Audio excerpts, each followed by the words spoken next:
सुष्मिता अपनी जेठानी शांति के साथ रहती थी। दिखाने को दोनों देवरानी जेठानी एक दूसरे से बहुत प्यार करती थी, लेकिन देवरानी जेठानी के बीच की लड़ाई उन दोनों के अलावा अगर कोई जानता था तो वो थे उनके पति। उन दोनों में हमेशा ही लड़ाई होती रहती थी, कभी खाने को लेकर तो कभी कपड़े को लेकर। ऐसे ही एक दिन सुष्मिता का पति वरुण अपनी पत्नी और अपनी भाभी शांति से कहता है,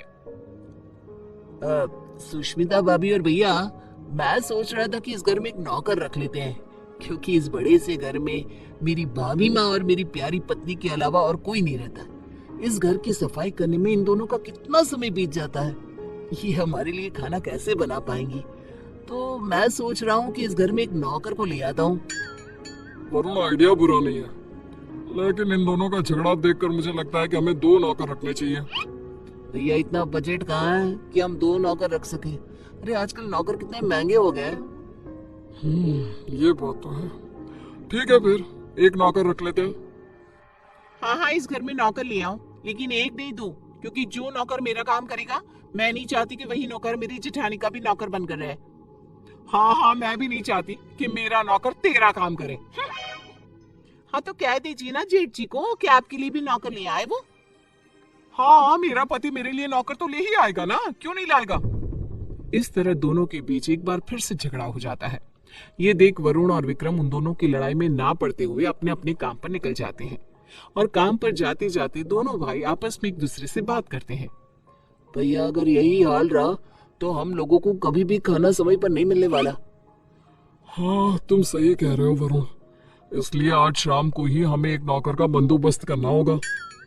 इस तरह विक्रम और वरुण अपने काम पर चले जाते हैं, तो वहीं दूसरी तरफ सुष्मिता और शांति की बहस होती रहती है। वो दोनों अपनी बहस में इतनी मगन हो जाती है कि उन दोनों को पता ही नहीं चलता कि कब समय बीत चुका है।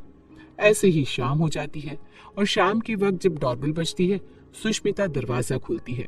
उसके सामने वरुण और विक्रम के साथ एक नौकर दिखता है।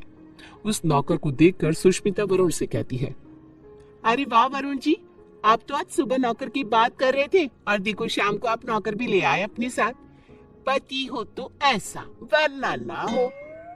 सुष्मिता की बातें सुनकर शांति का गुस्सा 7वें आसमान पर पहुंच जाता है, जिसके बाद वो अपने पति के ऊपर चिल्लाते हुए कहती है, अजी आप क्यों नहीं लेकर आए? आपको दिखाई नहीं देता मैं कितनी थक जाती हूँ? अरे भाग्यवान, इस नौकर को मैं और वरुण हम दोनों ही लाए हैं। श्याम लाल किसी एक की चाकरी नहीं करेगा, बल्कि वो पूरे घर की सेवा करेगा। हाँ भैया, बिल्कुल ठीक कह रहे हैं। श्यामलाल, किचन ऊपर है, जाकर खाना बना दो। ठीक है साहब।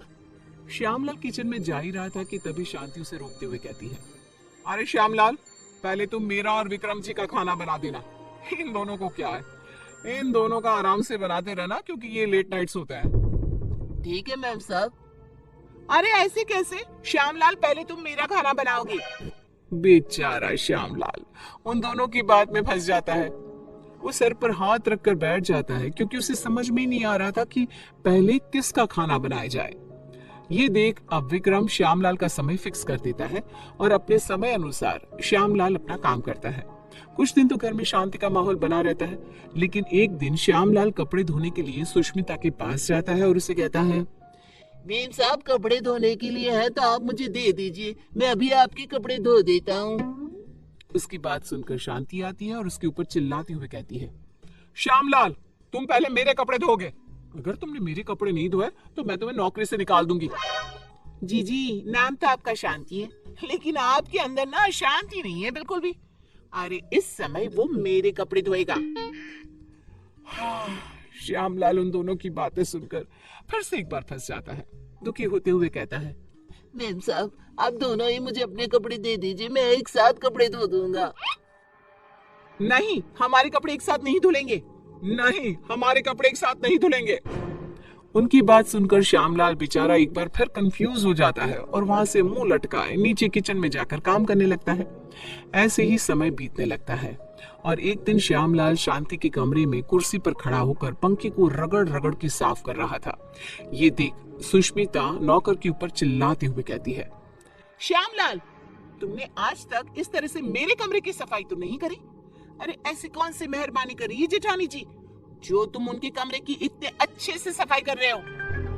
श्यामलाल कुछ बोलता तभी शांति आ जाती है और सुष्मिता को जवाब देते हुए कहती है, देवरानी जी आप कुछ नहीं बोल सकती क्योंकि अभी आपके कमरे की सफाई का समय नहीं आया है, तो आप मेरे कमरे में आकर अपना लेक्चर मत दो श्यामलाल को। सुष्मिता मुंह बनाते हुए वहां से अपने कमरे में चली जाती है। कुछ समय बाद श्यामलाल सुष्मिता के कमरे की सफाई करने आता है। सुष्मिता श्यामलाल से अपने दरवाजे को भी घिसवाती है और अपने शीशे को भी चमकवाती है। कभी अपने कमरे के फर्श को अच्छे से रगड़वाती है और इस तरह श्यामलाल पूरी तरह से फंस जाता है। उसे समझ में ही नहीं आ रहा था कि इन दोनों को कैसे संभाला जाए, लेकिन वो बेचारा करता भी क्या, मजबूर था। ऐसे ही एक दिन श्यामलाल बाजार से सब्जियां लेने जा रहा था, तभी वो खुद से कहता है, क्यों ना मैं एक ही समय पर दोनों मेम साहब की सब्जियां ले आऊं और दोनों को अलग अलग समय पर दिखा दूंगा कि मैं अलग समय पर यही सब्जियां लेकर आया हूँ। यही ठीक रहेगा। इस तरह श्यामलाल सब्जियों को लेकर आ जाता है, लेकिन जैसे ही वो घर में घुसता है वैसे ही उसके सामने सुष्मिता और शांति खड़ी होती है। ये देख श्यामलाल के पसीने छूट जाते हैं। ये देखकर सुष्मिता कहती है, क्यों श्यामलाल, तुम्हारे पसीने क्यों छूट रहे हैं? तुमने कोई गलत काम किया है क्या? श्यामलाल, मैंने कितनी बार मना किया था कि इसके काम के साथ मेरा काम नहीं करना, लेकिन तुमने फिर से वही किया ना जो तुम्हें नहीं करना था। इस तरह दोनों अब श्यामलाल को खरी खोटी सुनाने लगती है और इतना सुनने के बाद कोई नौकर उनके घर में काम कर ले, ऐसा तो हो ही नहीं सकता। इसलिए श्यामलाल ने जवाब देते हुए उन दोनों से कहा, मेम साहब माफ करना, लेकिन मैं आपके घर में और काम नहीं कर सकता क्योंकि एक ही काम दो दो बार करना बड़ा ही मुश्किल हो जाता है। अरे तो क्या तुम उसके पैसे नहीं ले रहे हो? उसकी ये बात सुनकर बेचारा श्यामलाल चुप हो जाता है और ना चाहते हुए भी उन दोनों का काम करना पड़ता है। अलग अलग समय पर एक ही काम 2 बार करता हुआ खुद को देख वो बहुत परेशान होता रहता है। परेशान होकर विक्रम और वरुण के पास जाता है और कहता है, साहब मैं और काम नहीं कर सकता, यहाँ एक ही काम 2 बार करना पड़ता है। अरे एक काम अगर कोई 2 बार करेगा तो परेशानी हो जाएगा ना, इसलिए मैंने अब ठान लिया है कि इतने कम पैसों में मैं नहीं काम करने वाला। अगर आपको काम करवाना है तो आप किसी दूसरे नौकर को ढूंढ लो। मैं तो यही सलाह देना चाहूंगा कि आप दोनों अपनी अपनी पत्नियों के लिए अलग अलग नौकर रखना, वरना उस बेचारे का भी मेरे जैसा ही हाल हो जाएगा। इतना कहकर श्यामलाल उनकी नौकरी उनको ही सौंप कर चला जाता है। इस तरह बेचारे वरुण और विक्रम परेशान हो जाते हैं। कुछ समय बाद उन दोनों की पत्नियां हॉल में आती है और अपने पतियों से कहती है, अरे श्यामलाल कहाँ है? अरे श्यामलाल कहाँ है?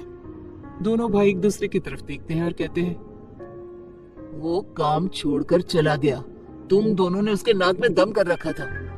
अच्छा, तो हम लोगों ने उसके नाक में दम कर रखा था तो तुमने उसको निकाल दिया ना, तो अब इस घर का काम तुम लोग ही करोगे। हाँ, मेरी देवरानी बिल्कुल सही कह रही है, अब इस पूरे घर का काम तुम लोगों को ही करना होगा। इतना कहकर दोनों देवरानी जिठानी चली जाती है।